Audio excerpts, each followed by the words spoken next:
तो दोस्तों, एक और नया दिन और मैं बलजीत परमार हाजिर हूँ एक नई कहानी, एक नया किस्सा लेकर। आज मैं आपको बताऊंगा एक ऐसे हमारे विशेष मेहमान, एक नहीं बल्कि दो, जो आज हमारी इस चैनल पे बलजीत परमार फॉर यू के ऑफिस में पहुँचे और बहुत सारी बातें हुई। एक एक करके आने वाले दिनों में वो बातें आपसे शेयर करते रहेंगे। आज मैं खाली आपको इंट्रोडक्टरी किस्म का एक मैसेज, एक वीडियो ये आपको दिखाना चाहता हूँ। आज हमारे वो ख़ास मेहमान थे सरदार बलकौर सिंह और उनकी सुपत्नी चरण कौर। और बहुत दिनों से आप जैसे चाहते थे कि आपको मूसेवाला गांव में जाना चाहिए, उनके सिद्धू मूसेवाला के माता पिता से बात करनी चाहिए और उनके साथ मिलके जो एक लंबी लड़ाई की भूमिका बनानी है, स्ट्रैटेजी बनानी है, उसकी बात करें। कैसे इस केस को, जो बहुत ख़राब सा हो गया लगता है, जिसमें बहुत कमियां नज़र आ रही हैं, उनको कैसे ठीक किया जाए और एक तरीके से केस लड़ा जाए कि उसको उसके किसी असली लीगल अंजाम तक पहुंचाया जा सके। तो आज सरदार बलकौर सिंह जी और उनकी धर्मपत्नी चरण कौर जी हमारे ऑफिस में आए और तकरीबन 2.5 घंटे तक हमारी बातचीत होती रही। कुछ और दोस्त भी थे।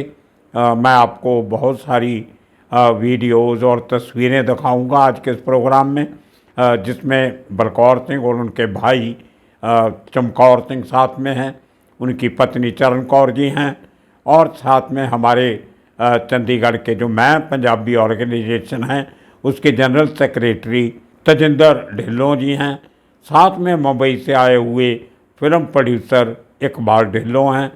हमारे इस चैनल के करता धरता जो मेरे साथ 24 घंटे मिलके काम करते हैं, अमनदीप सिंह, वो साथ में हैं। और इसी तरह अड़ोस पड़ोस के हमारे साथी पड़ोसी जो उनको देख के उनके इंतज़ार में काफ़ी देर से खड़े थे, वो लोग भी आए और बहुत अच्छे माहौल में बहुत सारी बातें हुई। सबसे बड़ी बात जो उन्होंने आप सब लोगों का शुक्रिया अदा किया। सरदार बलकौर सिंह थोड़ा उनकी आवाज़ वीक लग रही थी क्योंकि उनका हार्ट का जो स्टेंट पड़े हैं उसकी वजह से काफ़ी वीकनेस अभी तक नज़र आ रही है। तो वो ज़्यादा बोलने से उनको डॉक्टर्स ने मना भी किया है और अभी उनको बोलना भी नहीं चाहिए क्योंकि केस एक बहुत क्रूशियल स्टेज पे है। लेकिन फिर भी उन्होंने एक पंजाबी में छोटा सा संदेश आप लोगों के नाम भेजा है। वो संदेश आप सुनिए। ਸਤਿ ਸ਼੍ਰੀ ਅਕਾਲ ਜੀ। ਪਰਮਾਰ ਸਾਹਿਬ ਜੀ ਚੈਨਲ ਨਾਲ ਜੁੜੇ ਹੋਏ ਸਾਰੇ ਹੀ ਦਰਸ਼ਕਾਂ ਨੂੰ ਪਿਆਰ ਭਰੀ ਸਤਿ ਸ਼੍ਰੀ ਅਕਾਲ।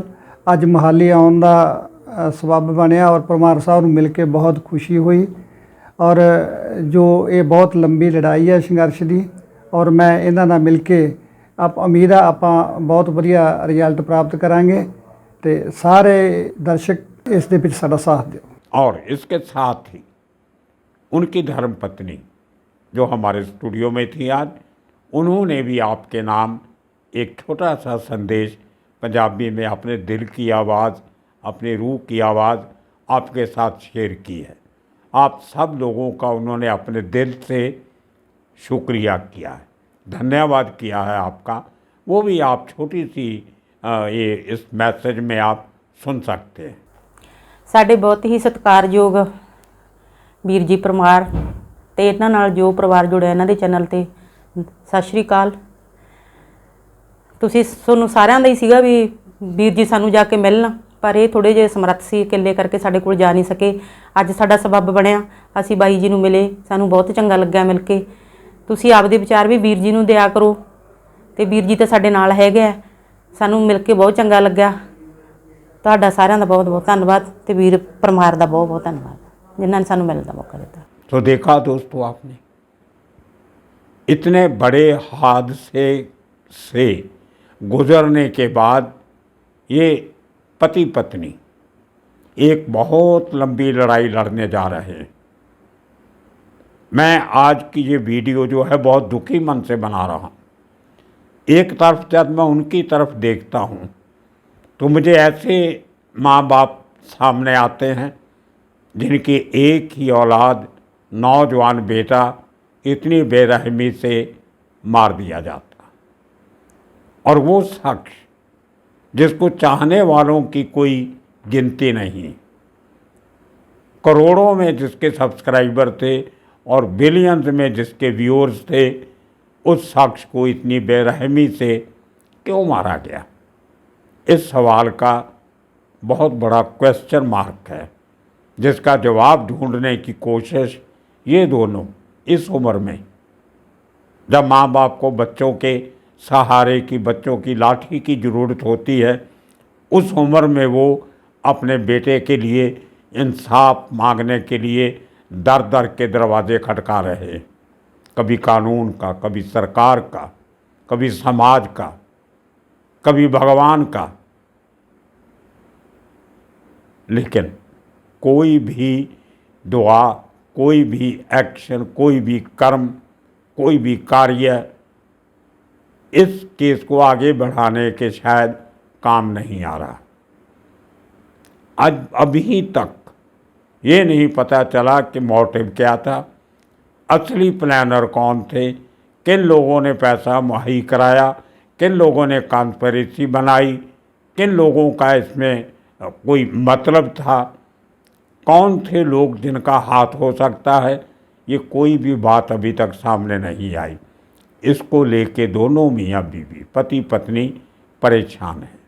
आज भी इन्होंने बहुत सी ऐसे बातें की जो बाद में कभी आपसे मैं साझी करूँगा, कि उनका थोड़ा सा यकीन कभी कभी टूटने लगता है कि system, judiciary, investigation, prevention of crime और इस किस्म के जो जितने साधन हैं वो कहीं ना कहीं फेल होते नज़र आ रहे हैं, और कोई भी इस केस को इसके अंजाम तक पहुंचाने की शिद्दत नहीं दिखा रहा, इंटेंसिटी नहीं दिखा रहा, कमिटमेंट नहीं दिखा रहा।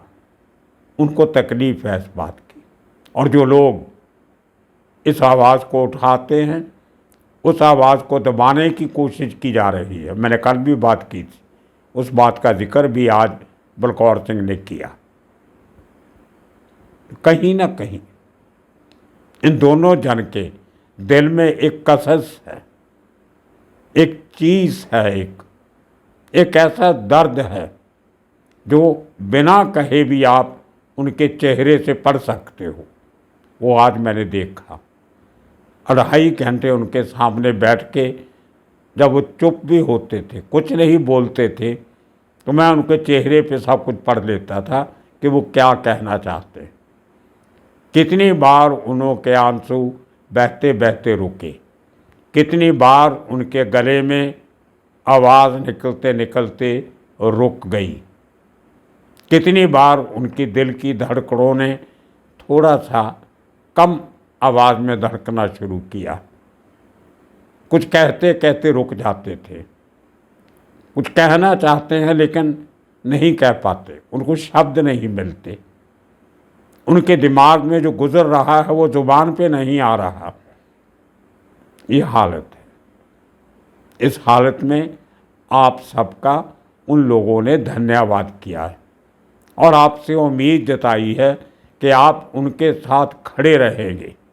मैं एक बार आप सबसे ये अपील करता हूँ कि आप अपनी दुआ, आपके पास जो भी कोई ऐसी खबर हो, ऐसा हिंट हो, क्लू हो, ऐसी कोई बात हो जिससे आपको लगता हो कि ये सिद्धू मूसेवाला के केस को सॉल्व करने में मददगार हो सकता है, सहाय हो सकता है, उसको हमारे पास ज़रूर पहुँचाइए।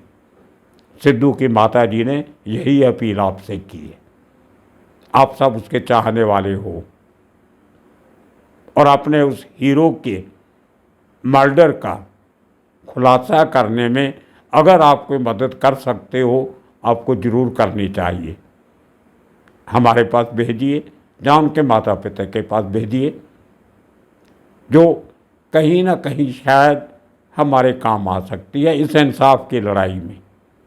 इसके साथ साथ जो कुछ बातें हुई वो एक स्ट्रेटजी की हुई कि आगे आने वाले दिनों में इस केस को कैसे हम लड़ सकते हैं, कैसे आगे बढ़ा सकते हैं। वो बातें हम अब नहीं कर सकते क्योंकि बहुत कुछ बाकी है करने वाला। स्ट्रेटजी बताई नहीं जा सकती, पर लेकिन आने वाले दिनों में कुछ ऐसा ज़रूर होगा जिससे ये उम्मीद फिर से जगेगी कि इंसाफ में देरी तो हो सकती है, अंधेर नहीं हो सकता। Justice can't be denied for ever. आप हमेशा के लिए इंसाफ को दबा नहीं सकते, ये एक टेम्परेरी फेज़ होता है।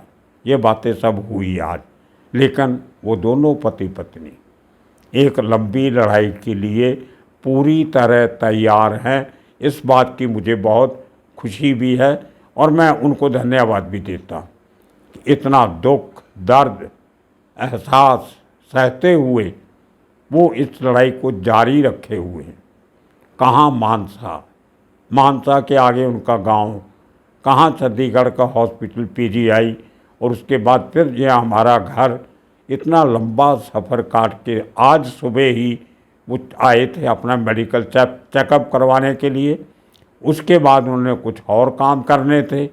मिलते गिलते जब शाम को मेरे घर पे आए, 28 घंटे यहाँ बैठे। मैंने उनको कहा भी आपको दूर जाना है, आप प्लीज़ जल्दी निकलिए, रात का सफ़र जो होता है वो अच्छा नहीं होता। लेकिन शायद उनका जाने का मन नहीं करता था।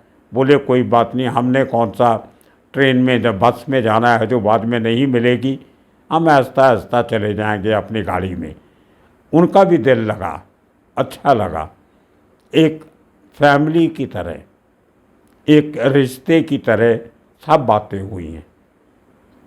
शायद मैं आज कुछ इमोशनल हो गया, लेकिन ये केस ही ऐसा है, ये किसी पत्थर दिल को भी इमोशनल कर सकता है। आज जो हमारे स्टूडियो में, ऑफिस में मेरा घर भी है, तो यहाँ पे जो मोमेंट्स हुई, जो उनके इतने लंबे समय तक हम साथ में बैठे, बातचीत हुई, कैसे हुई, उसकी कुछ छोटी छोटी वीडियोज़ हैं, कुछ तस्वीरें हैं, वो आपके साथ मैं सब शेयर कर रहा हूँ। आप देखिए और अपने व्यूज़, अपनी सलाह, आपको कुछ भी इस केस के बारे में मालूम हो तो प्लीज़ हमारे साथ शेयर ज़रूर कीजिए। अमेरिका में, कनाडा में कोई क्राइम होता है तो बड़े बड़े इश्तिहार लगते हैं जिसमें कहा जाता है सरकार की तरफ से, पुलिस की तरफ से, कि अगर किसी भी सिटीज़न को इस केस के बारे में किसी किस्म की कोई भी जानकारी हो, छोटी या बड़ी, या आपको लगे को आपको शक है, वो भी हमें दीजिए, हम उसकी पड़ताल करेंगे और आपकी जो आइडेंटिटी है, जो शनाख्त है, उसको सीक्रेट रखा जाएगा। कई बार ऐसे होते, मैंने देखा है अपने इतने लंबे कैरियर में, क्राइम कवर करते करते बहुत बार ऐसा देखा जो केस कभी सॉल्व नहीं होते थे। वो एक किसी ऑर्डिनरी सिटीज़न, आम नागरिक के एक छोटे से इशारे से, उसके द्वारा दी गई एक छोटी सी जानकारी से हल हो जाते थे। आपके पास करोड़ों चाहने वाले हैं सिद्धू मूसेवाले के, उनके पास किसी न किसी के पास कोई ना कोई ऐसी बात उसने देखी होगी, सुनी होगी या सोची होगी। तो जो आपको लगे कि इस केस को सॉल्व करने में किसी काम आ सकती है वो जानकारी, तो हमें ज़रूर भेजिए। ये इसलिए नहीं कि हमें सरकार पे भरोसा नहीं है या हमें जुडिशरी पे भरोसा नहीं है, भरोसा सब पे है, लेकिन ईमानदारी से काम नहीं हो रहा। जिस तरीके से इन्वेस्टिगेशन होनी चाहिए थी वो नहीं हो रही। जो काम पहले होना चाहिए था वो बाद में हो रहा है, जो बाद में होना चाहिए था वो पहले हो रहा है। और जो स्टेटमेंट्स रिकॉर्ड की गई हैं बड़े अजीब तरीके से की गई हैं। लेकिन आने वाले दिनों में हम फिर मिलेंगे, फिर बैठेंगे, फिर चर्चा होगी, कुछ और लोगों की सलाह ली जाएगी, तकनीकी लोगों की, कानूनी लोगों की, समाज में एक जगह रखने वाले लोगों की और सिद्धू मूसेवाला को चाहने वालों की, सबसे बात करेंगे, क्योंकि ये लड़ाई हमारी नहीं आपकी है। सिद्धू मूसेवाला के सिर्फ, जैसे मैंने कल बताया था, 1,70,00,000 सब्सक्राइबर नहीं थे, उसके पास 15 करोड़ से ज़्यादा व्यूअर्स भी थे। ये लड़ाई उन 15 करोड़ लोगों की है, सिद्धू मूसेवाला के माँ बाप की नहीं है। ये हमारी सबकी है। एक नई मूवमेंट शुरू करनी पड़ेगी, एक नया परचम उठाना पड़ेगा, एक नए किस्म से इस इन्वेस्टिगेशन को करवाने की बात करनी पड़ेगी। ये सब बातों के लिए आपका साथ हमें चाहिए होगा, क्योंकि अकेले की लड़ाई नहीं है, मिल के लड़ेंगे तो जीतेंगे। इसलिए चलिए एक बार फिर उसी रास्ते पे चलें, इकट्ठे होके मिल के सिद्धू मूसेवाला को इंसाफ दिलवाने के लिए, उसके सपने साकार करने के लिए एक लड़ाई शुरू करें और उसको जीतने तक लड़ते रहें। इसके साथ साथ आखिरी बात आपको बता दूं कि एक ऐसी बात भी हुई कि जो सिद्धू मूसेवाला के सपने थे, वो किस तरह से अपने गांव में स्टूडियो बनाना चाहता था, recording studio, editing studio, film studio, different sets, वो सपना पूरा करने के लिए भी उसका परिवार प्रतिबद्ध है। आज मेरी बात में उन्होंने बताया कि वो हर वो काम करेंगे जो सिद्धू मूसेवाला करना चाहता था। समय लगेगा, वक्त लगेगा, लेकिन वो ये काम करने के लिए कमिटेड हैं। क्या क्या वो काम हैं, कैसे किए जाएंगे, ये पूरी डिटेल तफसील भी आपको मैं आने वाले दिनों में दूंगा। हमारी और बातचीत होनी है, अभी बहुत इश्यूज़ हैं पेंडिंग जिनको डिस्कस करना पड़ेगा, और जब तक उनका कोई सारांश नहीं निकलता, कोई रिज़ल्ट नहीं निकलता, तब तक आपके साथ हम जुड़े रहेंगे। आज के लिए इतना काफ़ी। आने वाले दिनों में और किस्से कहानियाँ लेके फिर हाज़िर होंगे। तब तक के लिए सबका शुक्रिया, धन्यवाद।